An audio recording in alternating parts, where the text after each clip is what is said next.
Welcome to Rapture Recovery Big Book Step Study Program of Action. This week we're going to be on Step 11.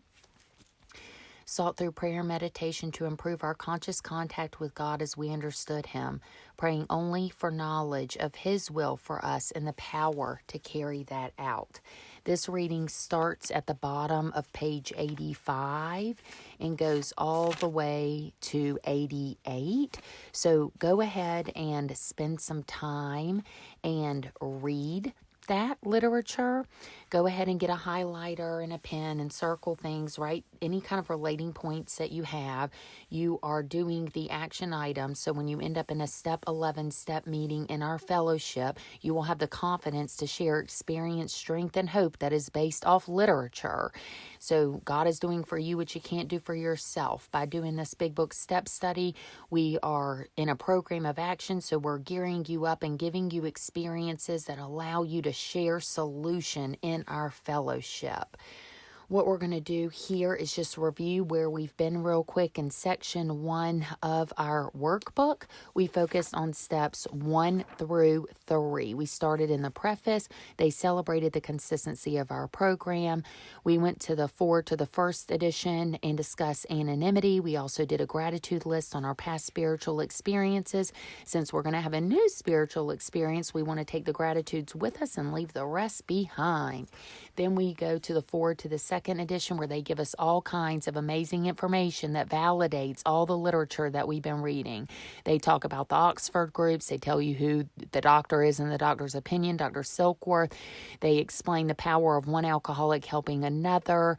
They tell us that the book was written by 100 people and not just 2 people. They also understand that, but the fellowship is growing at such a rapid rate, so we're having a ton of success here. They need traditions. We really need to focus on principles over personalities. In the 4 to the 3rd edition, we're finally celebrating the rise of women. In our action item there, we wanted you to find some local women meetings to attend in your community. In the 4 to the 4th edition, we talk about technology. That is a foreshadow to where we are right now.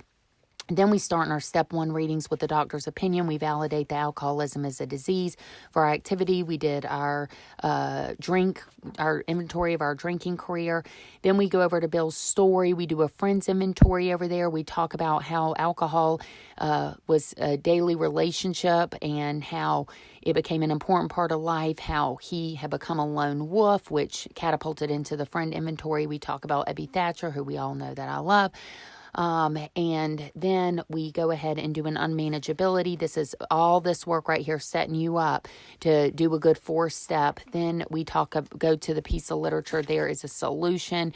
They're giving us guidelines on how you're going to use the fellowship, when you're going to use it, where to get it, how to use the fellowship to support your program through this big book. You're going to have to make this a priority. You're going to have to reach out to other people. These are a lot of things that are going to be hard because we're isolated and manipulators, and we're always looking to consume instead of contribute. Then we go over to more about alcoholism. They give us all kinds of different drinking careers so we can relate to anyone in our program. We talk about the obsession of the mind. We do an activity on what are the 5 worst things that we've done. That's going to kind of help us not relapse, by the way, if you listen to that segment. Then we go over into our Step 2. So we wrapped up Step 1. We admitted that we were powerless over alcohol, that our lives had become unmanageable. We've done all the legwork there. Step 2, came to believe that a power greater than ourselves could restore us to sanity. So we talk about the bedevilments there, which are really our unmanageable life, and expecting that we can solve it without God is insane. We look and do a gratitude list on God so we understand who our higher power is going to be. Mine is God. I've told you that. After we wrapped up We Agnostics, we went over into how it works, which is Step 3, made a decision to turn our will and our life over to the care of God as we understood Him. This is a turnover. What do we turn over? We're actually going to pray. We're going to turn ourselves over. We're going to turn our difficulties over. We're asking God to use us to be a witness. We're focusing on Thy power, Thy love, and Thy way of life. That was the first part of how it works. Then we're going to enter into section 2 of this workbook, and we're going to do steps 4 through 9, which are the action items. We're going to do a 4-step inventory here. We made a searching and fearless moral inventory of ourselves. So you spent some time and did those worksheets or journal, however you decided to do that. Then something a little bit different here. Before we jump into our 5th step, we do a little evaluation on our 4th step. We decide what would these things have looked like if we would have opened up our circle to God, right? Do we see any patterns? What are our fears? What does our past sex conduct look like? And what are our sound ideals for future relationship inside sobriety and outside of sobriety? So then we go into our 5th step, which is into action. 5, admitted to God, to ourselves, and to another human being the exact nature of our wrongs. We scheduled that. We had some time of fellowship, whether that was your first time doing it or 10th time.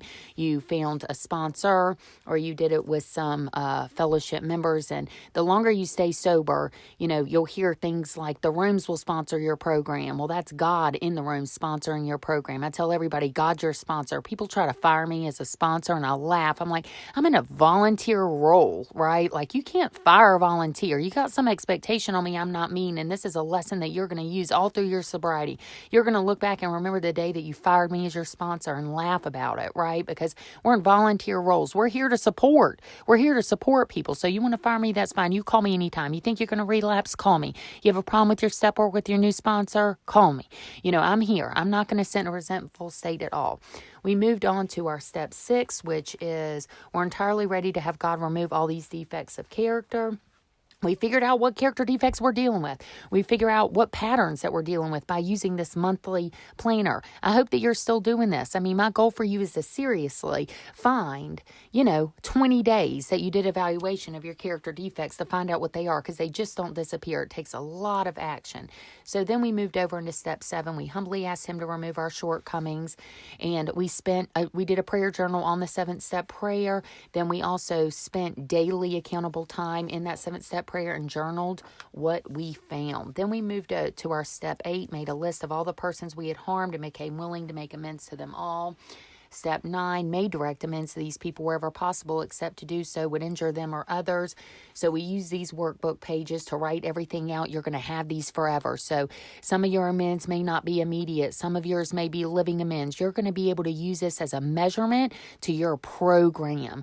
If there are certain amends that don't get made right out the door, God is everything or God is nothing, and God has perfect timing. So don't worry about it, but reach out to other people in the program to see if they can give you some other ideas of how to make those amends, since you haven't made them. Then we enter into section 3, which are living steps 10 through 12. So last week, you prayerfully spent some time connecting with other people in the fellowship, whether it's a person that you're doing this program with, this step study, or if it's a group of people that you did this with, or if you decided you'd rather call somebody new every single day to really touch base with old contacts in your sobriety journey. That is amazing. This is all good service work. So we learn to look in every 24 hours for selfishness, dishonesty, where we were resentful, and where are our fears. And we learn to ponder, to pause, ponder, and pray. So now this brings us to our step 11. So here are some discussion points on your step 11. On Awakening. This is very popular. My sponsor, day 1, had me reading On Awakening, let us think about the 24 hours ahead. She would have me read this and listen. You can listen to it on YouTube. There are lots of different resources for this. I know people that have had it printed out and framed in their bathrooms, like whatever it takes. We go to any links. So whatever it takes to get this On Awakening in your 24 hours, do it. This is a part of our design for living. Remember, we are in living steps. I never get out of step 11. Never. Every single day that I stay sober, I'm staying in a step 11, right? And On Awakening, it says right here, let me think about the 24 hours ahead. Now, who did this? Nobody, never. It doesn't matter how much sobriety you have. We don't think about our 24 hours. The only thing we used to plan to do was to drink and drug. We needed a plan to get some resentments good in place by 5 o'clock so we could have our glass of wine. Or we needed to hurry up and make somebody mad so we would have a reason to drink or drug. That was our old way of living, was a destructive way of living. So now we're going to take some time for these discussion points with everybody that you're doing this with. Think about how can you structure your day around a sober life, right? You are going to have some sort of sobriety activity in every single 24 hours. So this is where we're taking this left brain information and moving it over into our right brain. I've put all these different little octagons down here to think about how you can plan your day. What are some things that you want in your 24 hours, right? And they don't have to be in every 24 hours. And so this is a great activity to do together. And not only just together, but reach out to other people who aren't doing this step study and ask them, what are their plans for the day? What does their sobriety journey look like? So in my octagons here, I have go to church. I'd like to go to church. Like I had no consistency in going to church. I'm currently in this program and it's a spiritual program. So why wouldn't I want to go to church? My husband at the time had been going to a church. And so I decided to join him in going to that church. I'd been going to another church because remember, my life was very unmanageable. So anything that was going on, I needed to create drama. So God just told me to stop being a drama queen, okay? Stop getting all the attention so I can get some attention is pretty much what he's saying. So I would like to have some consistent church in my 24 hours, right? Like I'm going to go follow the church that we're going to on Facebook so I'll see their feed every day. The church that my husband was going to has an amazing worship team. I'm going to go over to my Spotify and I'm going to favorite their playlist. So before I listen to my gangster rap, I'm going to listen to just one of those songs first, right? Another idea I had was read affirmations, right? So I went out to my Facebook and started following some other motivational speakers, right? I want to crowd out my bad thinking. So it'd be nice. No, I'm going to Facebook every day, people. My screen time, I've told you before, is about 3 hours a day, which is not good. But, I know I'm going to Facebook, so why not make Facebook productive? Why not? Why would you not do this? Clean out your feed from all the hotness. Just try to do the best you can with what you have. So I want to read affirmations. Where am I going to be? I'm going to be on Facebook. Let's see if we can get some affirmations there. I actually had written this in the other one, clean out my Facebook feed. Go to meditation meetings. So, on Awakening, let me consider my plans for the day. Well, I'm probably going to go to 4 meetings a week. Let me try to find some meditation meetings since we've had 2 prayer steps here and we're in another prayer step here, by the way. And it's just kind of like, I don't really know. I got these 2 prayers, but that's really all I've got. So let me go to some meditation meetings. Those meditation meetings did help me.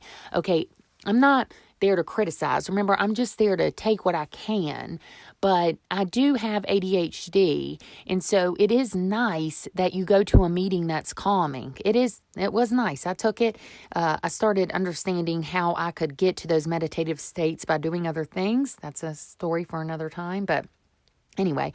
Another thing I wrote down here was I would like to invest in my prayer life with commitments. So there's an outside organization that I was involved in that had a prayer morning. And so I could actually sign up every week. I don't have to go every week. I love to overcommit and underdeliver. Sorry.